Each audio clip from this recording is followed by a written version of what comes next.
আসসালামু আলাইকুম। আমি মোহাম্মদ রাশেদ মিয়া, কাউন্সিলর বিএস সিলেট ব্রাঞ্চ।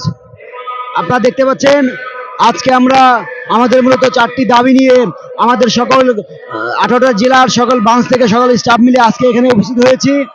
আমরা মূলত 4টি দাবি নিয়ে আজকে এখানে উপস্থিত হয়েছি। আমাদের 4টি দাবিগুলো হচ্ছে, প্রথম দাবি হচ্ছে আওয়ামী ফ্যাসিবাদ, আওয়ামী দস্যুর সাময়িক বরখাস্তকৃত উপপরিচালক অর্থ নজরুল ইসলামের স্থায়ী বহিষ্কারকরণ।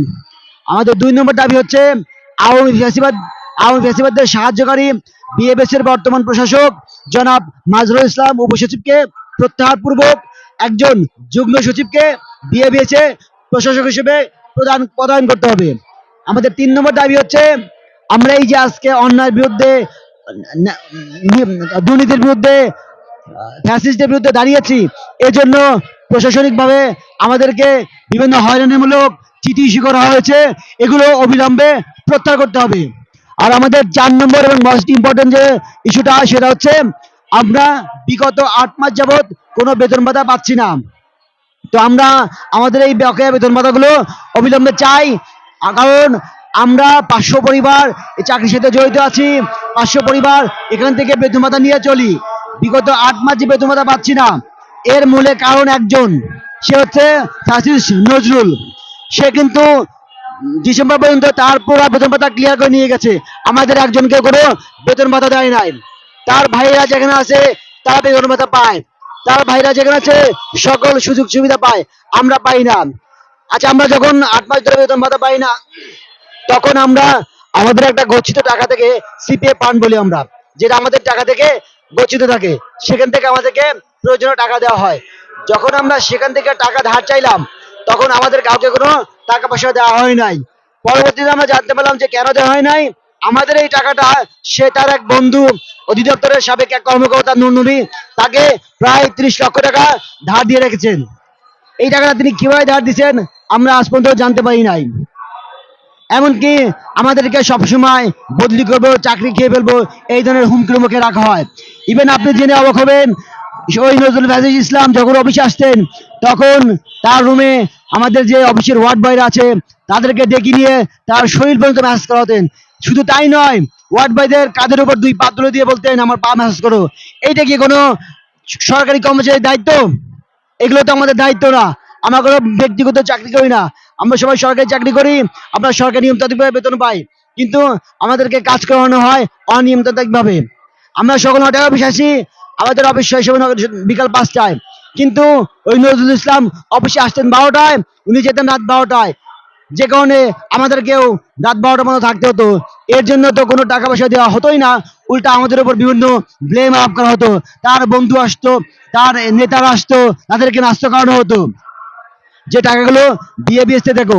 অর্থাৎ নজরুল ইসলামের বিরুদ্ধে আসলে অভিযোগ বলে শেষ করা যাবে না। আমরা 18টা জেলা থেকে যে সকল স্টাফ আসছি, সেখান থেকে 92টা লিখিত অভিযোগ পড়ছে ওনার নামে। সেটা দুর্নীতি আছে, নিয়োগ বাণিজ্য আছে, ঘুষ বাণিজ্য আছে, ফিজিক্যালি হ্যারাসমেন্ট আছে, বদলি বাণিজ্য আছে। ইভেন আমাদেরকে অকারণে বদলি করা হয় এবং সেখানে লেখা থাকে আপনি নিয়ম অনুযায়ী বেতন বদলি ভাতা পাবেন, বাট আজ পর্যন্ত আমাদের কাউকে বদলি ভাতা দেওয়া হয় নাই, এক্সেপ্ট নজরুলের ভাই ব্রাদার আত্মীয় স্বজন।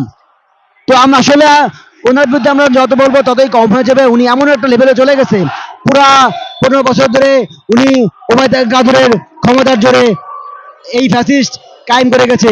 কারণ ওনার ওয়াইফ গাজীপুর মহিলা আওয়ামী লীগের সাংগঠনিক সম্পাদিকা, সেই সাথে টঙ্গী পশ্চিম থানার যুগ্ম আহ্বায়ক।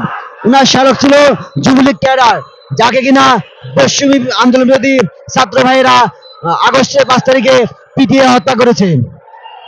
এছাড়া তার ছেলেও মাইলস্টোন কলেজের শাখা ছাত্রলীগের সাংগঠনিক সম্পাদক। অর্থাৎ ওনার পরিবারটাই আওয়ামী ফ্যাসিবাদ দিয়ে ভরা। সেই ক্ষমতা বলেই সে যেহেতু চাকরি করে, তাই সে কোনো প্রশ্ন আইনি বসে থাকতে পারে নাই।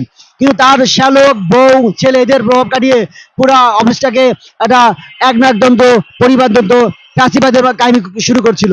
যে কারণে আমরা শেষ পর্যন্ত আমাদের পিঠ যখন দেয়ালে ঠেকে গেছে, তখন আমরা আর ঘরে বসে থাকতে পারি নাই।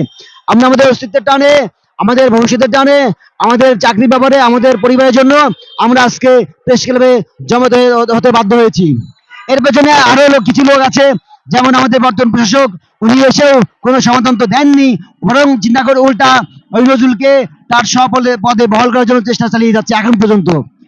আমরা একতা, সত্য, সততা, ন্যায় পথে আছি বলে আমরা এখনো দাঁড়িয়ে আছি।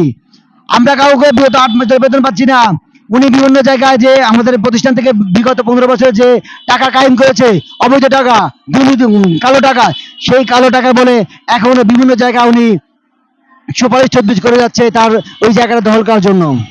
আমাদের এই 4 দফা যদি মেনে নেওয়া হয়, না হয়, তাহলে আমরা সচিবালয় অভিমুখে যাত্রা নিব এবং আমাদের যান মাল যতক্ষণ আছে, আমরা ততক্ষণ বেঁচে আছি, ততক্ষণ এই 4 দফা দাবি আদায় না হবেন তো রাজপথ ছাড়বো না।